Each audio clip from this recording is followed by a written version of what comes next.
Setiap klub pasti mengalami yang namanya pasang surut. Nggak memandang klub mana, besar atau kecil. Pasti ada kalanya tim tersebut mengalami fase sulit. Pun begitu dengan apa yang terjadi pada klub Kelvin Verdonk, di mana Nick Nijmegen gagal meraih 1 kemenangan pun dalam 3 pertandingan terakhir Eredivisie. Dalam 3 match tersebut, Nick cuma mampu meraih 2 imbang dan sekali kalah. Sebuah hasil membuat tim tersebut untuk sementara ini tertahan di papan tengah klasemen. Tentu saja hal itu membuat fans ngamuk dan sialnya, Kelvin Verdonk adalah pemain yang dijadikan kambing hitam oleh fans. Sesuatu yang kemudian membuat Verdonk diyakini akan benar-benar meninggalkan klub kendati kontraknya masih sampai 2028. Dan sejauh ini ada 3 tim yang kabarnya udah mengontak sang pemain. Sementara itu ada kabar soal Mees Silkers, di mana dari performanya yang masih belum stabil pasca pulih dari cedera, Mees tetap mendapat atensi dari beberapa klub usai Twente berencana menjualnya demi memperbaiki keuangan tim.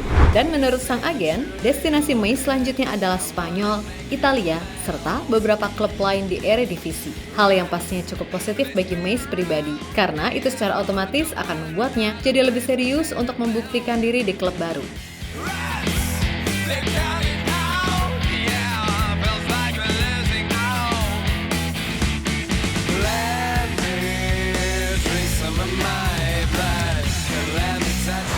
Kelvin Verdonk boleh jadi adalah salah satu pemain yang penampilannya paling konsisten khususnya di klub. Di mana musim ini pemain 27 tahun tersebut udah memainkan 22 pertandingan di Eredivisie dan Verdonk pun juga beberapa kali masuk Team of the Week di kompetisi Eredivisie Belanda. Sesuatu yang membuktikan kalau ia adalah salah satu bek kiri terbaik di kompetisi tersebut.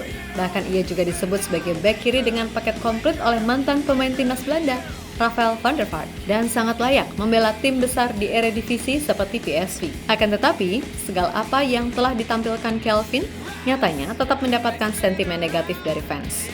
Musim ini, Nick memang tampil inkonsisten, di mana klub tersebut masih tertahan di posisi 12, sesuatu yang jauh dibandingkan musim lalu ketika Nick mampu finish di posisi 6 Eredivisie. Nah, dalam 3 pertandingan terakhir saja, Nick sama sekali nggak mampu meraih kemenangan. 2 kali imbang dan sekali kalah adalah hasil yang harus diterima. Bahkan di laga terakhir, mereka bahkan nyaris kalah oleh Almere City yang notabene adalah tim papan bawah, sesuatu yang akhirnya membuat fans ngamuk setengah mati.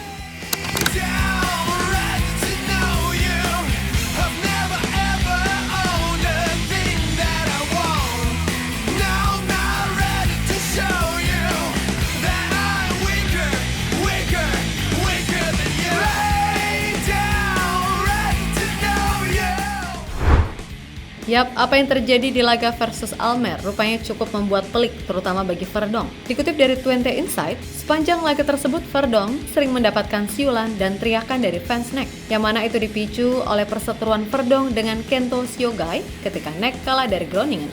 Fans Nick menganggap apa yang dilakukan Verdonk sangat mempengaruhi situasi tim, sehingga nggak bisa menang ketika melawan Almere. Hal yang kemudian mendapatkan tanggapan dari Verdonk itu sendiri. Menurutnya, itu adalah hal yang normal di sepak bola. Tapi untuk laga mendatang, Verdonk berharap siulan itu tidak terjadi lagi dan fans kembali fokus untuk memberikan dukungan agar klub bisa kembali ke tren positif untuk terus meraih kemenangan lagi. Saya paham jika kami bermain buruk maka mereka akan mengekspresikan kekecewaan mereka. Menurut saya itu logis. Siulan itu tidak membantu kami sama sekali di lapangan. Saya paham mengapa mereka hanya bersiul. Saya melihat seseorang bereaksi dan saya menanggapinya orang tersebut dengan buruk. Kata Verdonk dikutip dari RN7.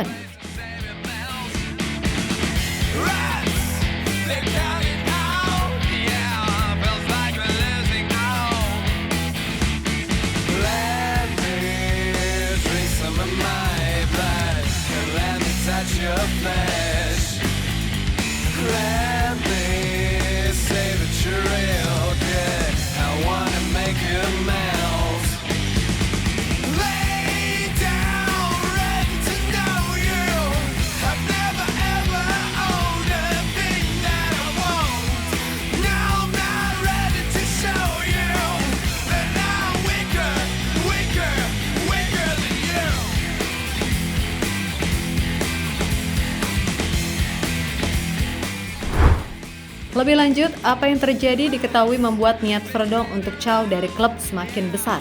Dan menurut kabar yang ada, udah ada 3 tim yang siap menebus kontraknya yang masih sampai 2028, di mana 3 tim tersebut adalah PSV, FC Utrecht, dan raksasa Belgia, Anderlecht. Nah, khusus Anderlecht, sebagaimana dikutip dari OneFootball, peluang Verdong untuk main di sana terbilang besar, karena tim tersebut kabarnya sangat ngebet dan tertarik dengan kemampuan Verdong. Yap, berdasarkan analisis data dari Sky Sport, pemain berusia 27 tahun ini disebut sebagai salah satu bek kiri terbaik di Eredivisie musim ini.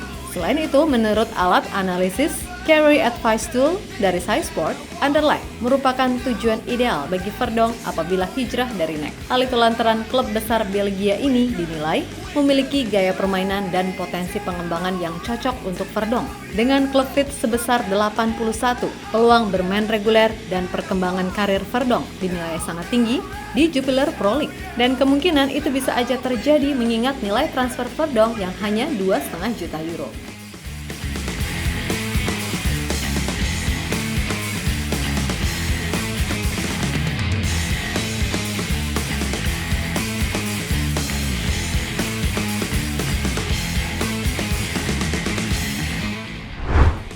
Di sisi lain ada kabar dari Mesilkers. Dikutip dari Football Premier, agen Mesilkers, Yalcin Sarika, mengkonfirmasi kalau kliennya sekarang berpeluang untuk hijrah ke Spanyol dan Italia. Selain tentunya ada klub dari Eredivisie lainnya. Yap, seperti yang kita tahu kalau FC Twente berharap bisa menambah pemasukan mereka di musim panas nanti dengan menjual 2 punggawa andalan mereka, Mesilkers dan Sam Stein. Saat ini FC Twente sendiri ingin memperbaiki finansial mereka dan telah berhasil dengan menjual beberapa pemain mereka seperti Anas Salah Edini, Vaclav Cerny, dan Manfred Ugalde. Nah, untuk Sam Stein akan dicoba dijual dengan harga 12,75 juta euro, sedangkan Mace di angka 11 juta euro. Dan diketahui untuk peminat Mesilkers langsung ada 5 tim, yang mana itu adalah Feyenoord, PSV, Como, Bologna, dan Sevilla. Nah, dari 5 tim tersebut, Mace sendiri dikabarkan paling interest buat join ke Bologna atau Sevilla. Jika Mace ke Bologna, maka kita akan punya 2 bek tangguh yang semuanya main di level elite Serie A. Karena sebelumnya udah ada Jesus yang juga sedang jadi incaran banyak tim. Sedangkan kalau ke Sevilla, itu akan jadi sebuah pengalaman luar biasa bagi Mace karena di sana ia bisa main melawan pemain seperti Mbappe, Bellingham, Vinicius Junior, Lamine Yamal, Pedri, Griezmann, hingga The GOAT Anthony jika dipermanenkan oleh Real Betis musim depan. Tentu saja, untuk keputusan akhir pastinya ada di tangan Mesilkers sendiri. Kontraknya bersama Twente akan kelar di musim panas 2026 mendatang. Dan dengan pergi di Juni 2025, Mace bisa membantu keuangan timnya. Tapi kembali lagi, umurnya masih 23. Kalaupun ia memutuskan untuk main di luar Belanda, itu akan jadi sebuah tantangan besar dalam karirnya. Sebab bila seandainya Mace main di Italia atau Spanyol, so pasti intensitasnya akan jauh lebih tinggi, kan gitu. Dan jika Mace bisa cepat beradaptasi, ya udah, yang untung timnas Indonesia juga kan.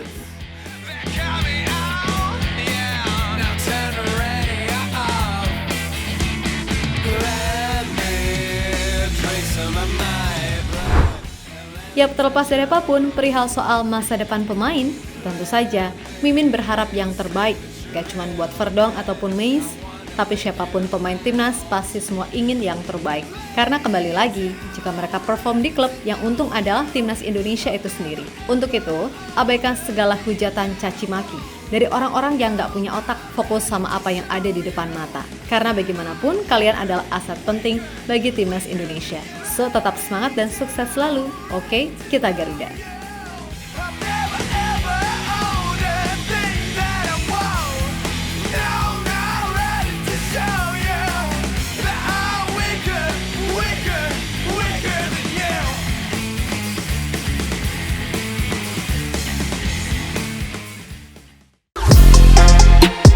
Halo, izin iklan sebentar ya guys. Jadikan ruangmu bernuansa timnas. Temukan beragam poster dinding, sepak bola dan timnas dengan desain menawan, kualitas premium dan harga yang tidak akan menguras kantong. Segera klik link Shopee di deskripsi video ini dan dukung timnas dengan sepenuh hati. Mulai dari dinding rumahmu.